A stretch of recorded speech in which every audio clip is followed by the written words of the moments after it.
I am Gwen, 38 years old, and until last month, I was the senior engineering manager at Veritech Solutions. For 10 years, I poured my heart, soul, and countless late nights into building their engineering department from nothing. I was the problem solver, the client whisperer, the technical backbone. Then one afternoon, my boss Richard called me into a meeting I never saw coming. He said those words that still echo in my mind. If only he knew what would happen next. Before I dive into my story, drop a comment telling me where you are watching from. Hit that like and subscribe button if you have ever been undervalued at work. My journey with Veritech began when I was 28, fresh out of graduate school, with a master's degree in computer engineering and big dreams. Back then, Veritech Solutions was just a scrappy startup with 15 employees crammed into a small office space that smelled perpetually of coffee and takeout. I remember the excitement I felt on my first day, walking into that chaotic space, filled with whiteboards covered in code and diagrams. Richard, the founder and CEO, interviewed me himself. He was 35 then, enthusiastic and technically savvy, with a vision of creating enterprise software solutions that would revolutionize how medium-sized businesses handled their data management. "We need people who can think outside the box," he told me during that interview. "People who are not afraid to tackle the impossible."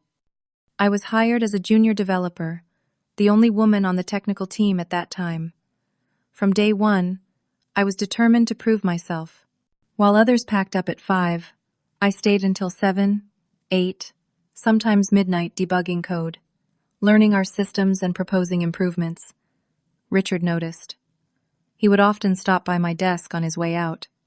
"Still at it, Gwen?" he would ask, leaning against my cubicle wall. "Just trying to figure out this authentication issue," I would reply, eyes still fixed on my screen. "Need any help?" Those late-night debugging sessions with Richard became a regular occurrence. He was a mentor, then someone who took the time to share his knowledge. We would order Chinese food spread out on the conference room table and tackle complex problems together. I learned more in those sessions than I had in years of formal education. 6 months into my time at Veritech, disaster struck. Our biggest client at the time, North Star Manufacturing, reported that their entire inventory management system was down, costing them thousands of dollars per hour.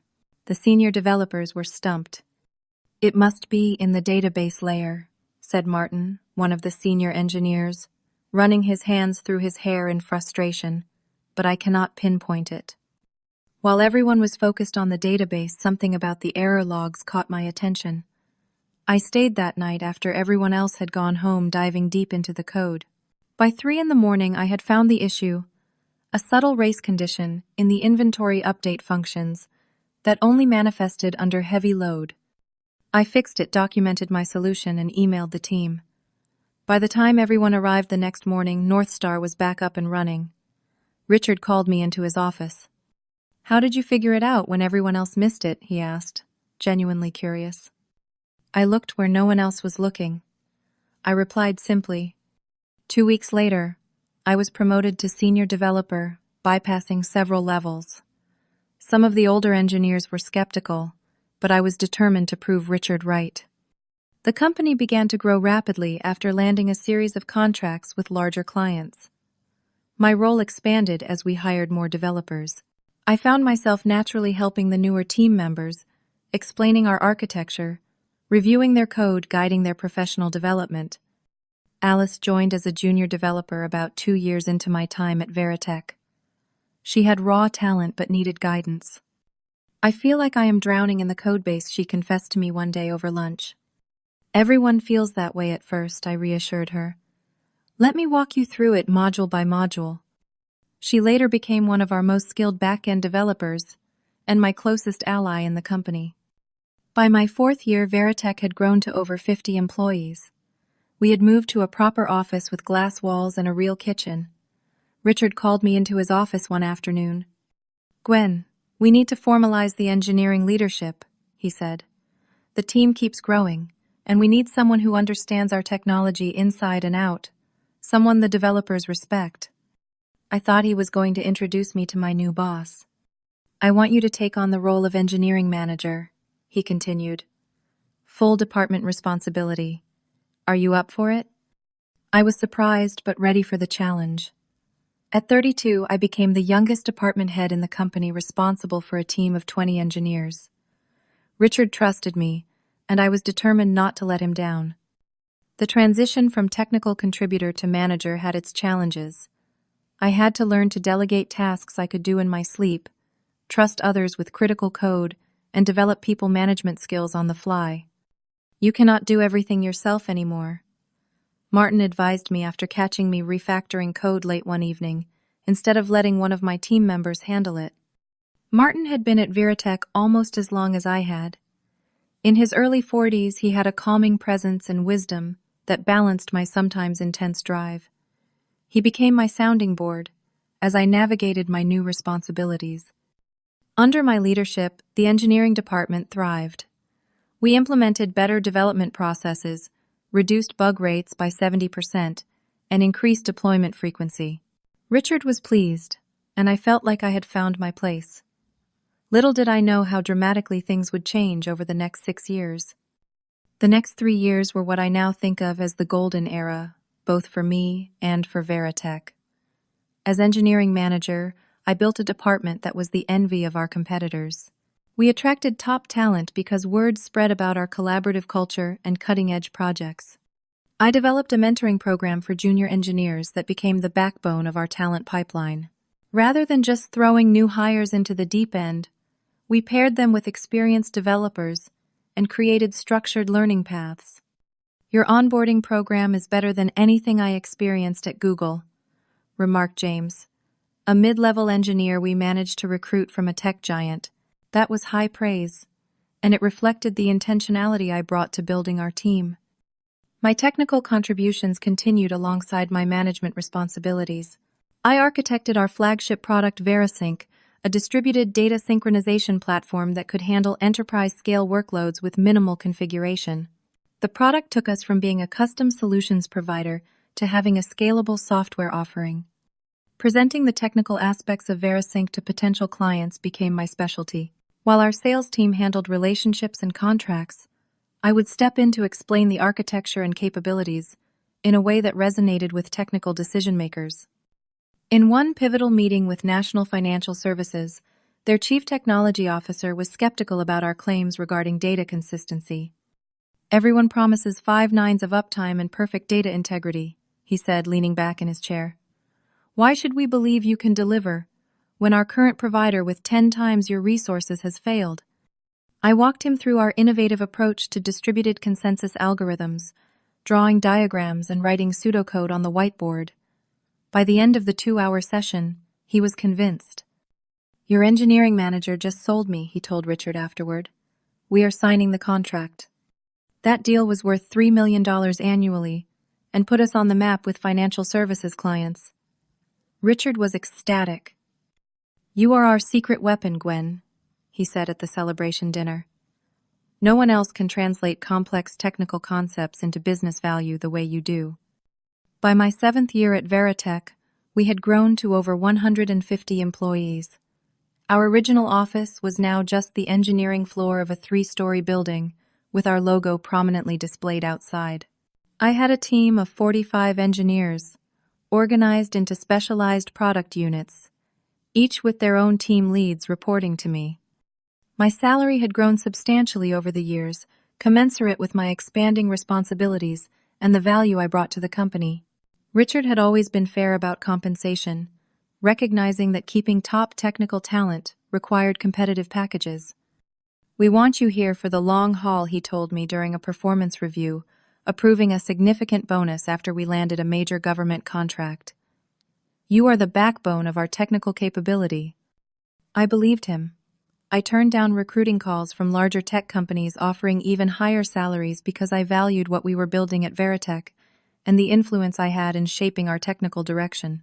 I had stock options that were growing in value as the company succeeded. My professional identity had become intertwined with Veritech. But subtle changes were beginning to appear in the company culture.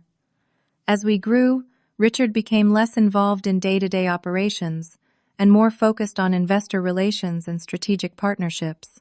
New executives joined who did not share the technical background that had defined our early leadership team. At first, these changes seemed like natural growing pains of a successful startup maturing into a proper corporation. I was busy managing my expanding department and developing our next generation of products, so I did not pay much attention to the shifting dynamics at the executive level. Then came the executive retreat in my 8th year, where Richard unveiled a new 5-year growth strategy. The presentation was filled with ambitious revenue projections and market expansion plans, but light on technical vision. When I raised questions about technical debt and infrastructure investments needed to support such growth, the conversation quickly moved on to marketing initiatives. Later that evening over drinks, I expressed my concerns to Richard. The technical foundation has to keep pace with our growth ambitions, I explained. We need to allocate resources for system refactoring and infrastructure modernization. We will get to that, he assured me. But right now, the board is focused on market share and revenue growth. Once we hit our next targets, we can revisit the technical investments. I should have recognized this as the first warning sign that our priorities were diverging. But I trusted Richard and believed he would eventually come around to my perspective. After all, he had always valued technical excellence in the past. I continued to advocate for my team and our technical needs in executive meetings, usually managing to secure enough resources to keep our systems running smoothly and our developers productive. My reputation with clients and my track record of delivering successful projects gave me significant influence despite the changing tides. By the end of my 9th year, Veritech had grown to nearly 300 employees across 3 offices. We were no longer a scrappy startup, but an established player in the enterprise software market. I was proud of what we had built together, and despite occasional frustrations with bureaucracy, I remained deeply committed to our success. I had no idea that within a year everything would change. The first unmistakable sign that things were shifting came in the form of Eleanor Winters. She arrived at the start of my 10th year as the new chief operating officer with an MBA from an elite business school, and experience at a major management consulting firm, but zero background in technology. Her arrival coincided with increased pressure from investors for faster growth and higher margins. Richard introduced her at an all-hands meeting with great enthusiasm. Eleanor brings the operational discipline we need for our next phase of growth, he announced. Her expertise in optimizing business processes will help us reach our ambitious goals. I tried to keep an open mind during our first one-on-one meeting. Eleanor spoke confidently about operational excellence, key performance indicators, and resource optimization. I am excited to work with all departments to identify inefficiencies, she said, reviewing slides filled with business jargon and generic process diagrams. Every team needs to justify their resource allocation in terms of direct revenue contribution. When I explained that engineering investments often had long-term rather than immediate payoffs, her smile remained fixed, but her eyes cooled. That traditional tech mindset is exactly what we need to evolve beyond, she replied. Every dollar spent needs to show clear return on investment within the current fiscal year. I left that meeting with a knot in my stomach. This was a fundamental misunderstanding of how technical debt works and how engineering investments create value. But I told myself that I just needed to get better at translating technical considerations into business terms she could understand. The next few months brought a series of increasingly tense budget meetings. Eleanor questioned everything from our cloud infrastructure costs to why we needed senior engineers when junior ones were so much more cost-effective. Why are we spending so much on developer tools, she asked, during one particularly difficult meeting. These subscriptions add up to 6 figures annually. Those tools increase developer productivity by at least 30%, I explained. The return on investment is clear in terms of faster delivery and fewer bugs. But can you prove that with hard numbers, she pressed? Yes, I have metrics from before and after adoption.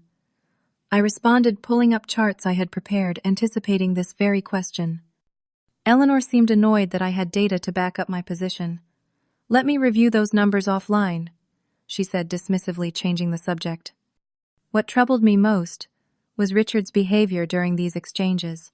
The man who had once stayed up all night debugging code with me now sat quietly during these confrontations, occasionally offering vague statements about balancing technical and business perspectives.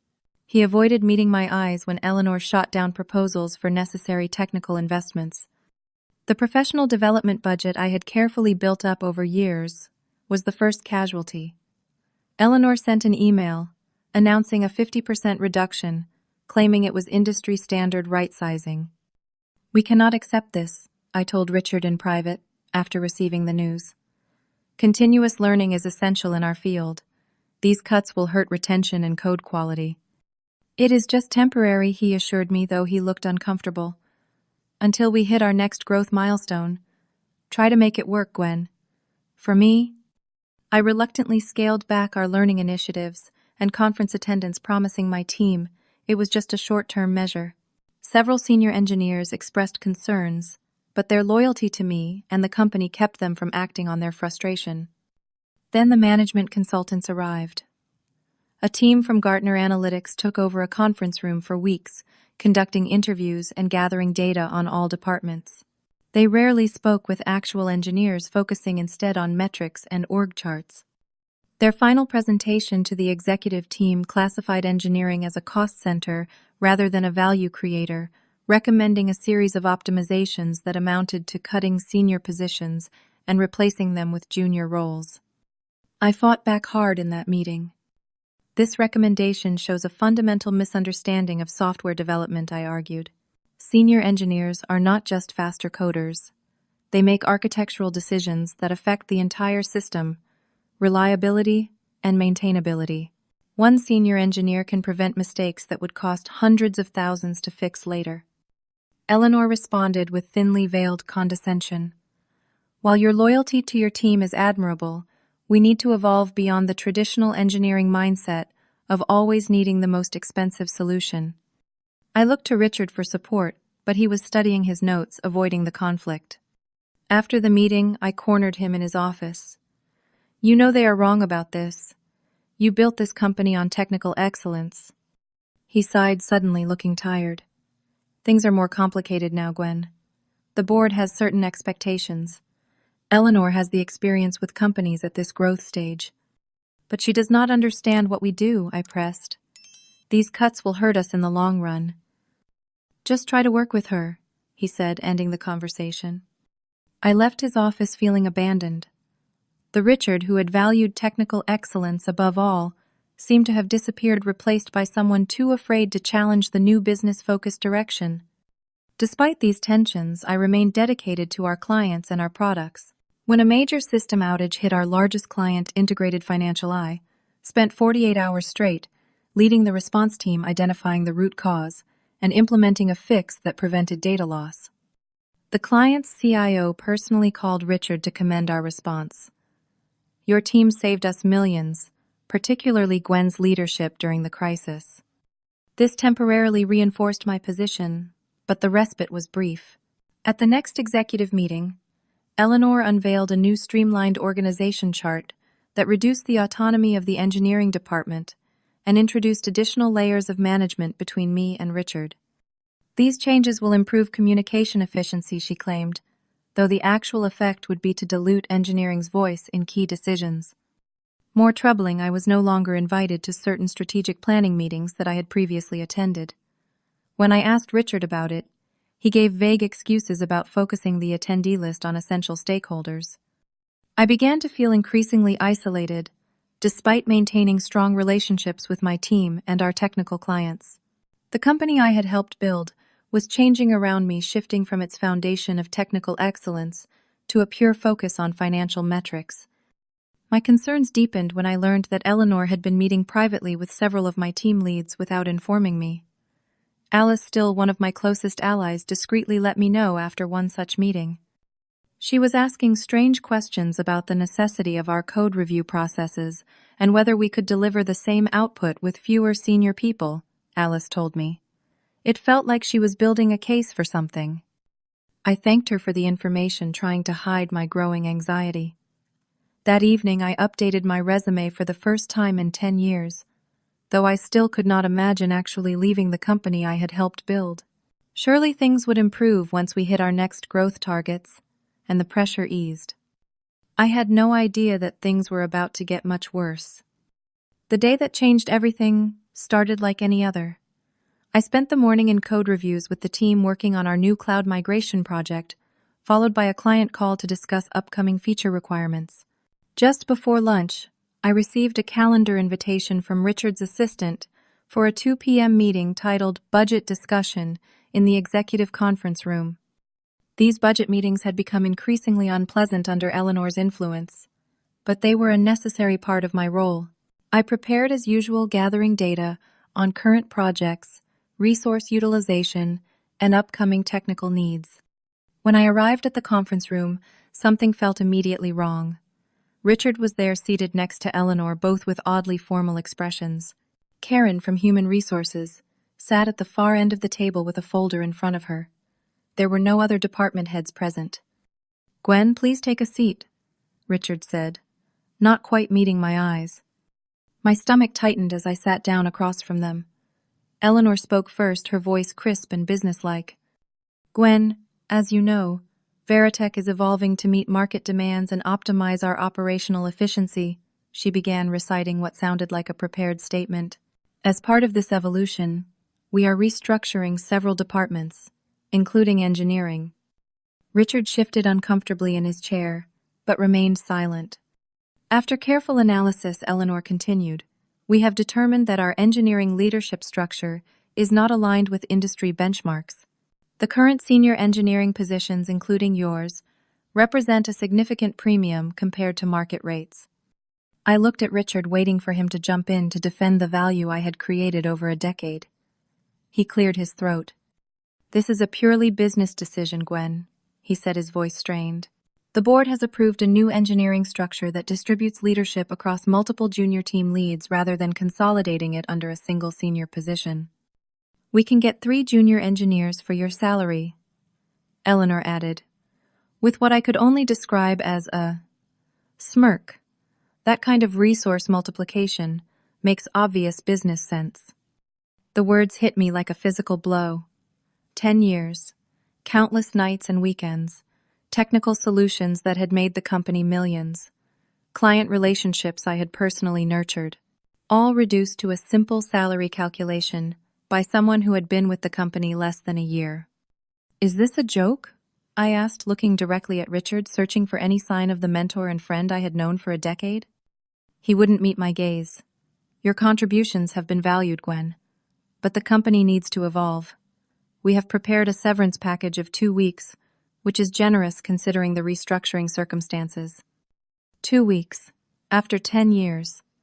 The insult nearly took my breath away. Karen from HR slid the folder across the table. "These are your termination papers and information about the severance process. We will need your security badge and company devices before you leave today." My mind raced through possible responses. I could fight this, point out all the technical knowledge they were losing, remind Richard of the countless times my expertise had saved the company, threatened to go to the board. But looking at Richard's deliberate avoidance and Eleanor's satisfied expression, I knew it would be pointless. "I understand," I said, finally, my voice steadier than I felt. "I will need to communicate with my team before I go." "That won't be necessary," Eleanor cut in quickly. "We have prepared a transition announcement. Martin will be assuming interim leadership responsibilities." So they had already spoken to Martin. I wondered if he had known this was coming, or if he had been blindsided as well. "Security will escort you to collect your personal items," Karen added, standing up. "Standard procedure for departures at this level." I had walked countless employees out over the years when they left for new opportunities. Never once had we treated any of them like security threats. This final indignity made it clear how completely the company culture had changed. As I stood up, Richard finally looked at me directly. For a moment, I thought I saw regret in his eyes, but he quickly masked it. "I wish you all the best, Gwen," he said, the empty platitude hanging in the air between us. I did not respond. Instead, I simply placed my laptop and phone on the table, removed my security badge from around my neck, and placed it next to them. 10 years reduced to these small objects. The security guard Jamal looked deeply uncomfortable as he walked with me to my office. He had started at the company 5 years ago, and I had always made a point to greet him by name. "I am sorry about this, Gwen," he said quietly as we walked. "It does not seem right." "Not your fault, Jamal," I assured him. My team looked up in confusion as I entered the engineering floor with a security escort.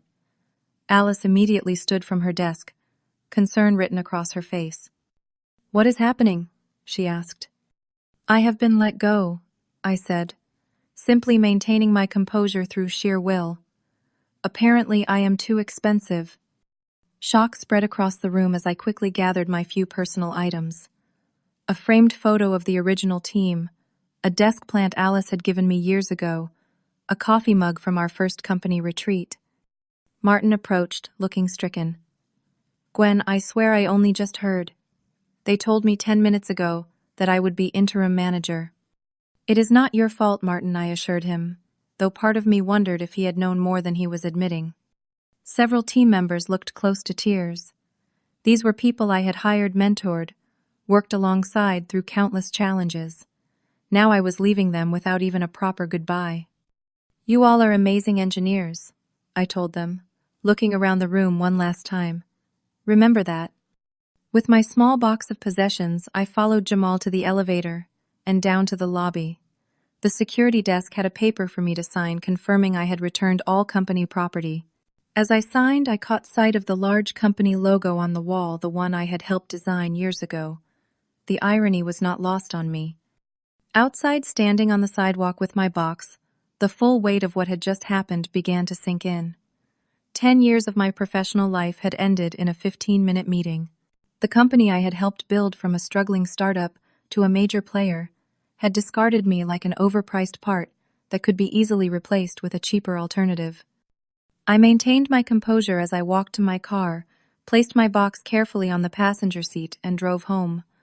Only when I closed my apartment door behind me did I finally allow the tears to come. Not just tears of sadness or shock, but of anger at the betrayal from someone I had trusted. Richard had been more than a boss. He had been a mentor. I thought a friend.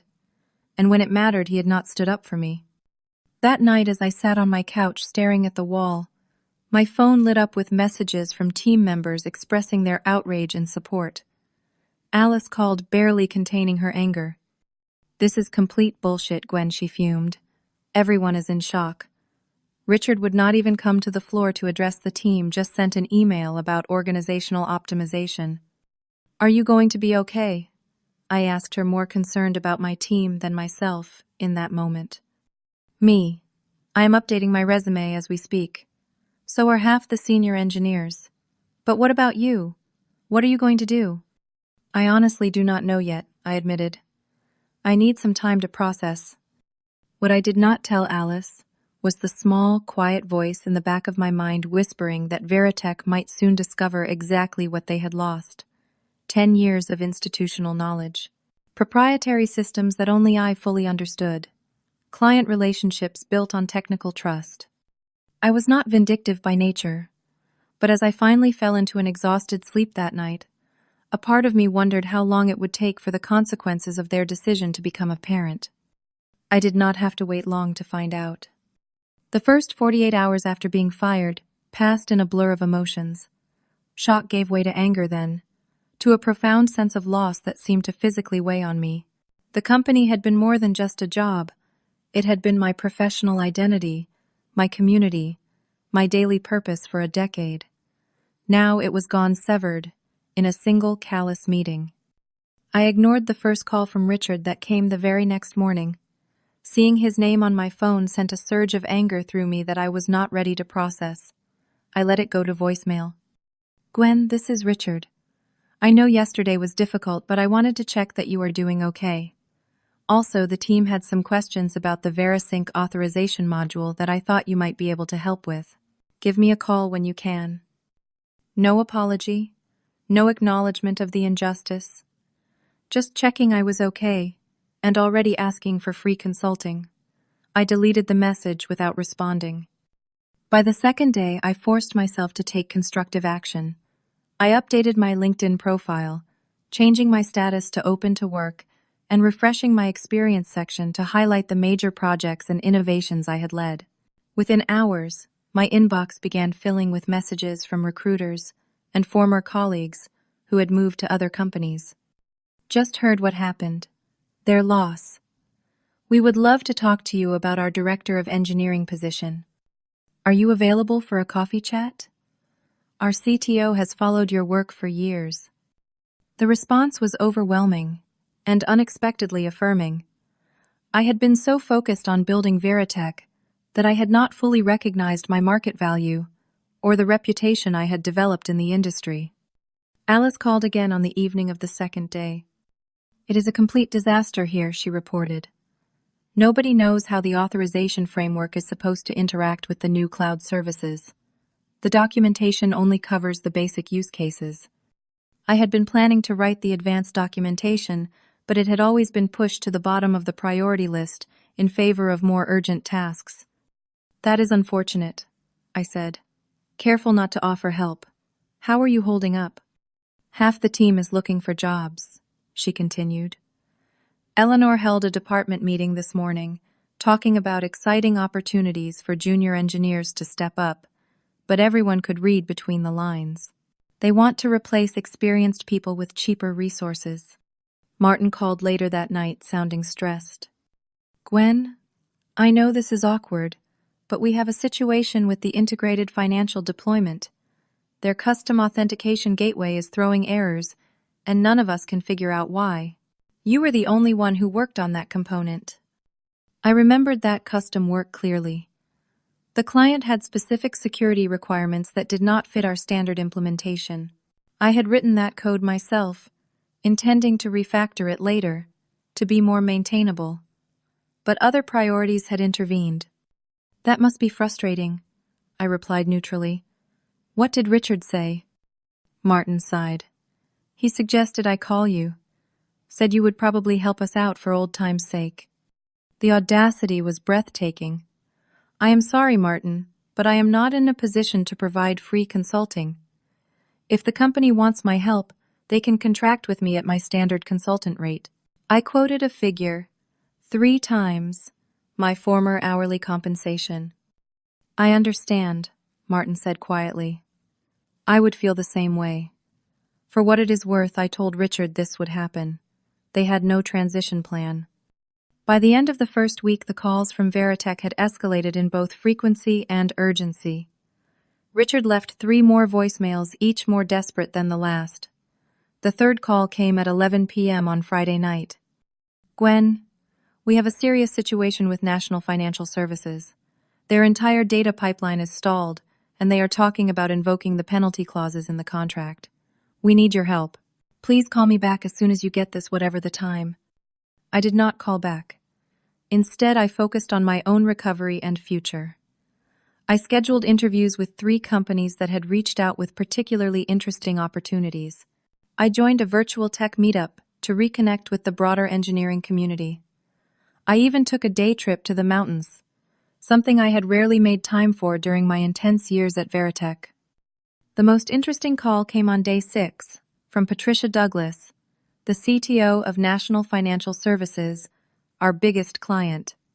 Gwen, I hope I am not overstepping, but I heard about your departure from Veritech, she began. First, let me say how shocked we all are. Your technical leadership was a primary reason we chose Veritech over larger vendors. Thank you, Patricia.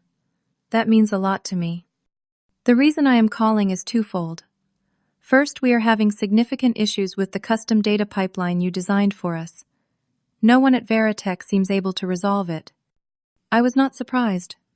The pipeline incorporated several innovative approaches that were not documented anywhere except in my head. Second, I wanted to discuss the possibility of you working directly with us as a technical consultant.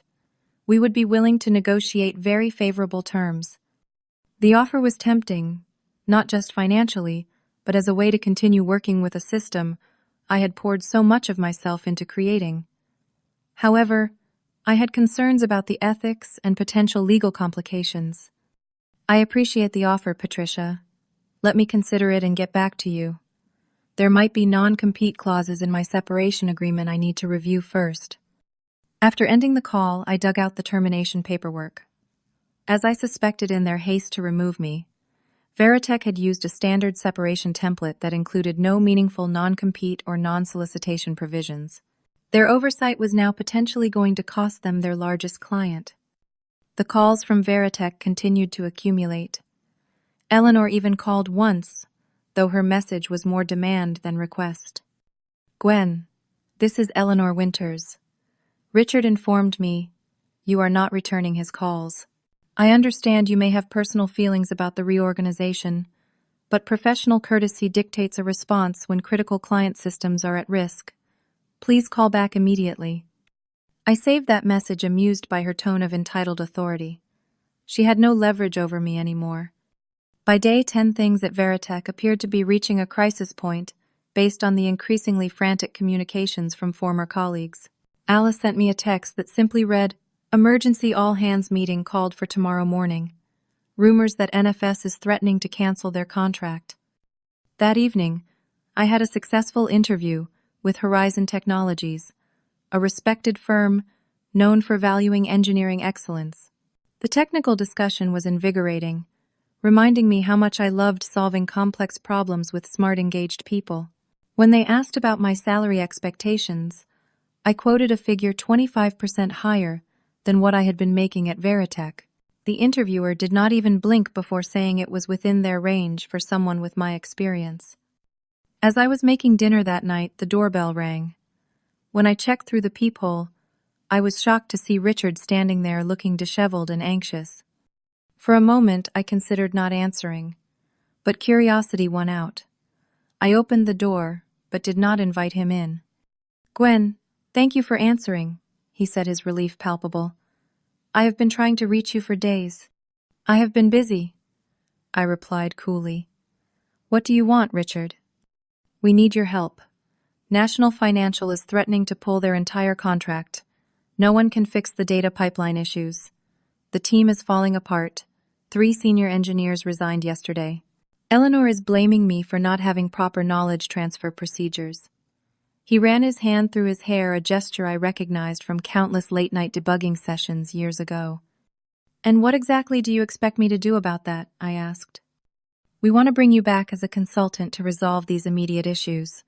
We can pay your standard consultant rate." He named a figure that was insultingly low. I actually laughed. "That is less than what I was making as an employee when you factor in benefits. My consulting rate is 3 times that, with a minimum engagement of 20 hours. His face fell. "Gwen, be reasonable. The board would never approve that." "That sounds like a problem for you and Eleanor to solve," I replied. "Now, if you will excuse me, my dinner is getting cold." "Wait," he said desperately. "What about a permanent position? We could bring you back as a technical director, reporting directly to me, bypassing Eleanor entirely." The offer was too little too late. "Richard, you had 10 years to value my contributions properly. You chose Eleanor's spreadsheet logic instead. I am not interested in coming back to a company that discards loyal employees based on salary differentials." "The company is in real trouble, Gwen," he admitted, his voice low. "I made a mistake listening to Eleanor and the consultants. I see that now." For a brief moment, I felt a pang of sympathy for the man who had once been my mentor. But then I remembered sitting across from him in that conference room, watching him avoid my eyes as he ended my career at the company I had helped build. "I wish you luck figuring it out," I said, and gently closed the door. As I returned to my cooling dinner, I felt a strange mix of emotions. There was a certain satisfaction in seeing the consequences of their poor decision unfold so quickly, yet also sadness for the company I had helped build, and the team members still caught in the turmoil. My phone buzzed with a text from Alice. "You will not believe what just happened." Eleanor tried to blame the NFS issues on poor code quality. Their CTO, Patricia, literally laughed and said the only poor quality was our management's decision-making. "I think I am going to put in my notice tomorrow." I smiled despite myself. Patricia had always been direct. As I considered my own path forward, I realized I was beginning to feel something I had not expected so soon. Hope for a better future, separate from Veritech. The weight of betrayal was still there, but it was being balanced by new possibilities. The next day, I received an offer letter from Horizon Technologies for a VP of Engineering position with compensation well above what I had been making at Veritech, along with equity and a signing bonus. As I read through the details, my phone lit up with a news alert. Veritech Solutions stock down 12% on rumors of major client departures and executive instability. It seemed the consequences were becoming public. I had not wished for the company's failure, but I could not deny the validation I felt seeing the market recognize the value that had been lost. Eleanor's cost-saving decision was now costing them millions in market capitalization. I accepted Horizon's offer that afternoon, ready to begin a new chapter. 2 weeks after my termination, I started my new role as Vice President of Engineering at Horizon Technologies. The company culture was refreshingly focused on technical excellence and long-term thinking. During my first week, I had a one-on-one meeting with the CEO, Diana, who had a strong technical background herself. "We brought you on because of your reputation for building robust systems and strong engineering teams," she told me. "We want you to bring that same vision here, and we will support you with the resources you need." It was like a cool drink of water after a long trek through the desert. My ideas were not just heard, but actively sought out. My technical judgment was respected, rather than questioned. The contrast with my final months at Veritech could not have been more stark. Meanwhile, the situation at my former company continued to deteriorate. Alice, who had indeed resigned, joined me for dinner and provided an update. National Financial Services officially canceled their contract yesterday, she reported. $3 million annually gone, and 2 other major clients are reviewing their agreements. "How did Richard and Eleanor respond?" I asked, curious despite myself. Alice rolled her eyes. "Eleanor is still blaming everyone but herself. Says the engineering team has been hiding problems from management. Richard looks like he has aged 10 years in 2 weeks. The board called an emergency meeting for next Monday." I felt a mix of emotions, vindication, tinged with sadness for the colleagues still there. How many others have left? 5 senior engineers so far, including Martin. He started at Cloudflare this week. The knowledge exodus is creating a death spiral. Each person who leaves takes more institutional knowledge, making the remaining systems harder to maintain, which increases pressure on those still there, causing more to leave. It was exactly the scenario I would have predicted, though the speed of the collapse was surprising even to me. More unexpected was the call I received from Bradford Kim, a board member at Veritech, whom I had met several times during client presentations. "Gwen, I hope this call is not unwelcome," he began formally. "The board has become aware of some concerning developments following your departure." "I have heard there have been challenges," I replied neutrally. "Challenges is an understatement," he continued. "We have lost our largest client, several key team members have resigned, and 3 critical systems are experiencing stability issues that no one can resolve. The board was not fully informed of your centrality to the technical operations before the restructuring decision." I remained silent, letting him continue. "We are conducting a review of the decision-making process that led to your termination. It appears certain recommendations were made to the board based on incomplete or misleading information." "That is unfortunate," I said, still careful not to show too much reaction. "Would you be willing to meet with several board members to discuss the situation? We are evaluating our options going forward, including leadership changes." The invitation was tempting, if only for the chance to provide my perspective on how the company's shift away from technical excellence had led to the current crisis. But I had moved on to a role that appreciated my value. "I am afraid I cannot get involved in Veritech's internal matters anymore," I told him. "I have commitments to my new organization that require my full attention." "I understand," he said, sounding disappointed. "For what it is worth, many of us regret how things were handled." After that call, the updates from Veritech came in rapid succession. The board had indeed taken action. Eleanor was terminated effective immediately. Richard was removed as CEO, but retained in a diminished role, focusing on client relationships. The stock had dropped nearly 20% in 3 weeks, as the market reacted to the client losses and internal turmoil. Through mutual connections, I heard they were desperately trying to rehire some of the engineers who had left, offering substantial raises and signing bonuses. Few were interested in returning to what was increasingly viewed as a sinking ship. 4 weeks after starting at Horizon, I received an unexpected LinkedIn message from Jamal, the security guard, who had escorted me out on my last day at Veritech. Thought you might want to know that they packed up Eleanor's office today. She was escorted out just like you were, except she was yelling the whole time about how unfair it was. Karma, I guess. Hope you are doing well at your new place.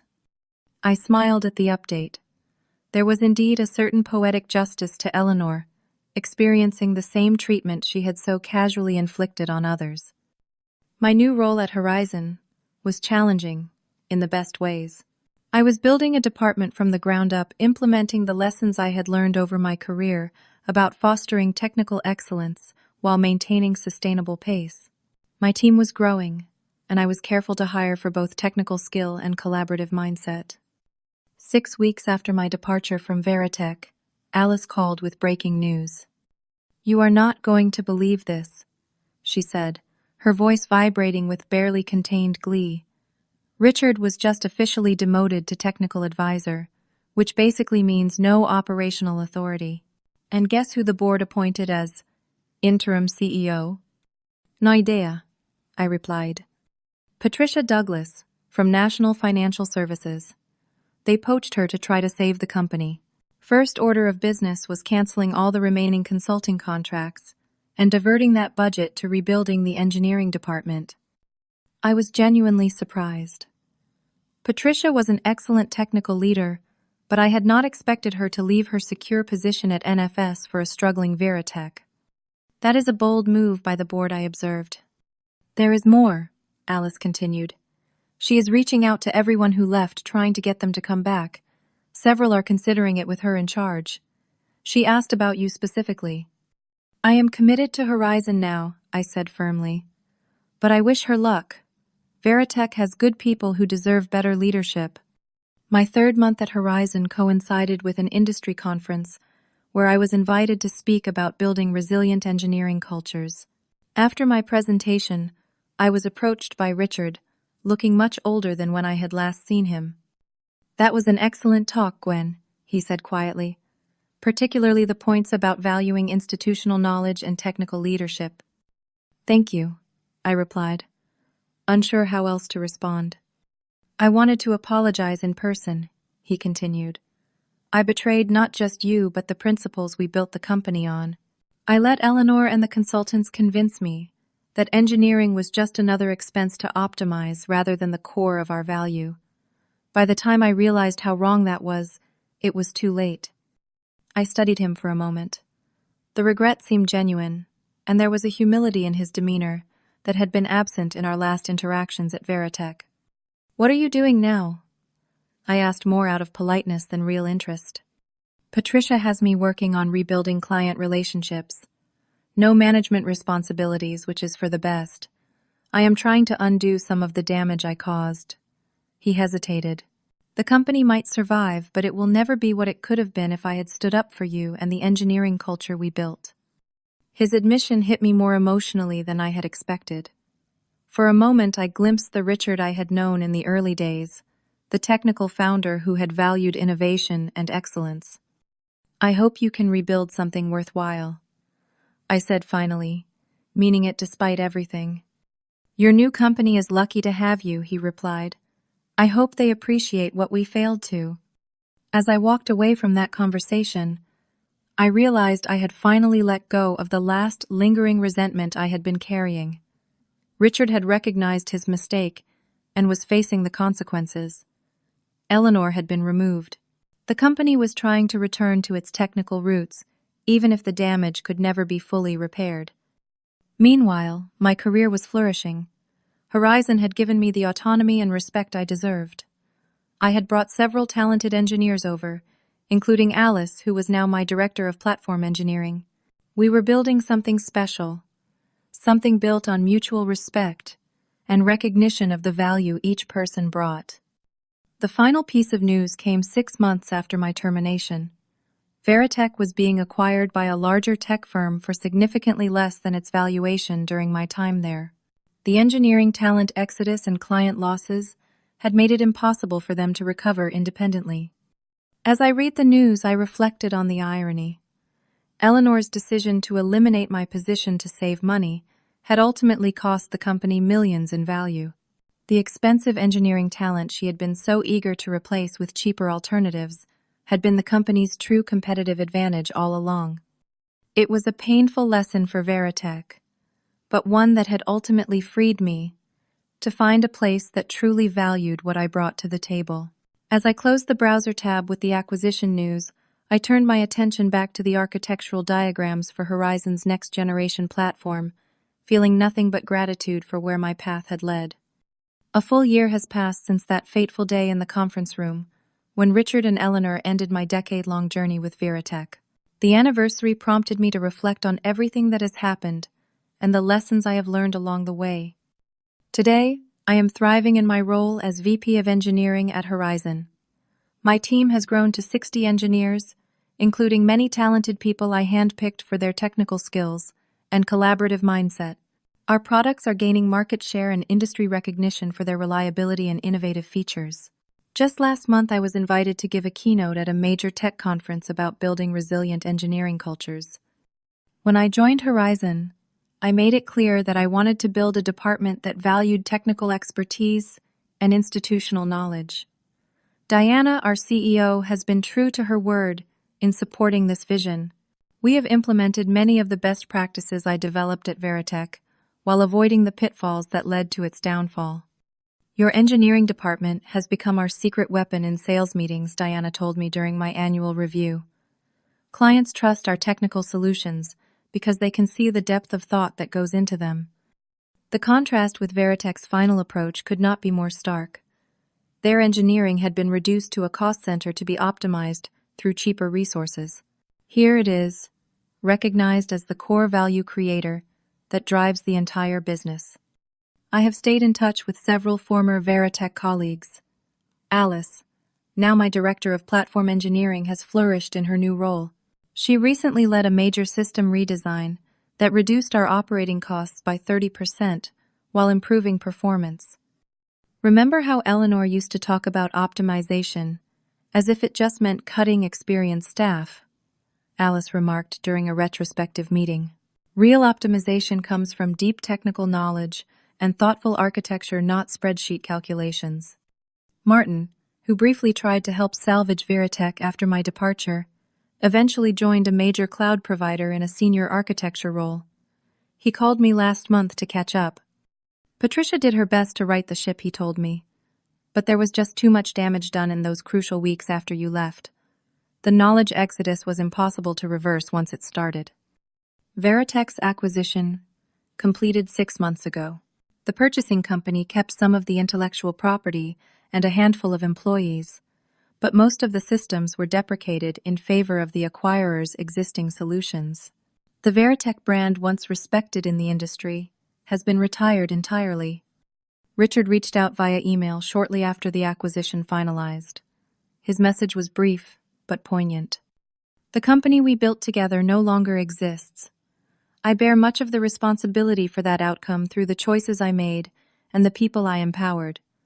I will carry that lesson for whatever remains of my career. I am glad to see you thriving in your new role, proving what I should have always known, that your value was never about your salary, but about the knowledge, leadership, and vision you brought that made everything else possible. I appreciated his acknowledgement, though it came far too late to change anything. I heard through mutual connections that Richard is now doing independent consulting, helping startups avoid the mistakes he made with Veritech. Eleanor, from what I understand, moved to another company, where she continued her approach of aggressive cost-cutting, leading to similar results. Some people never learn the deeper lessons. As for me, the experience transformed how I view my career and professional relationships. I no longer tie my identity so completely to any single organization. I value myself and my expertise, independent of external validation. Most importantly, I recognize that loyalty must flow both ways to be meaningful. At Horizon, I have built an engineering culture that embodies these lessons. We provide clear growth paths for engineers at all levels, with compensation that recognizes the true value of experience and institutional knowledge.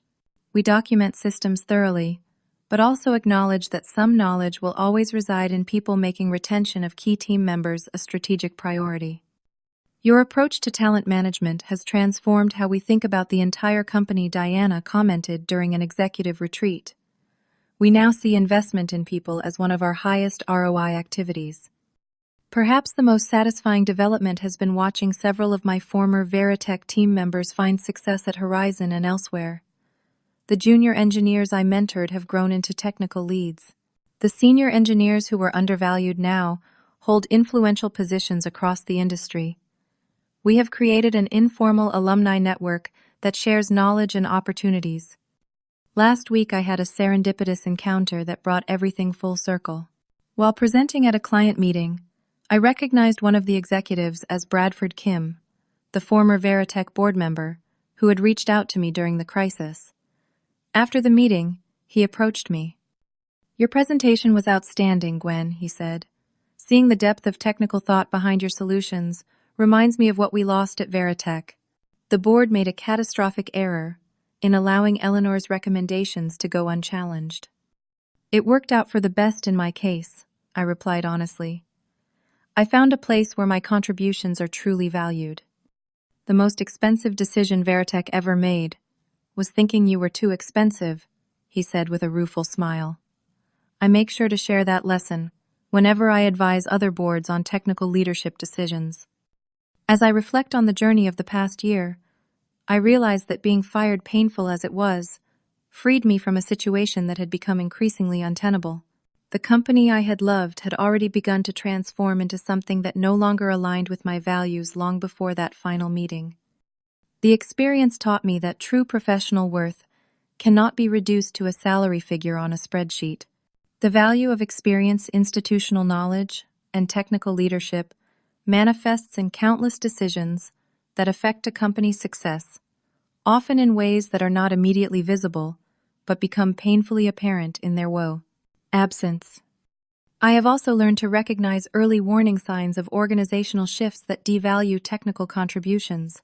When non-technical leaders begin viewing engineering solely as a cost center rather than a value creator, when short-term financial metrics override long-term technical health, and when loyalty becomes a one-way expectation, it is time to reassess your position.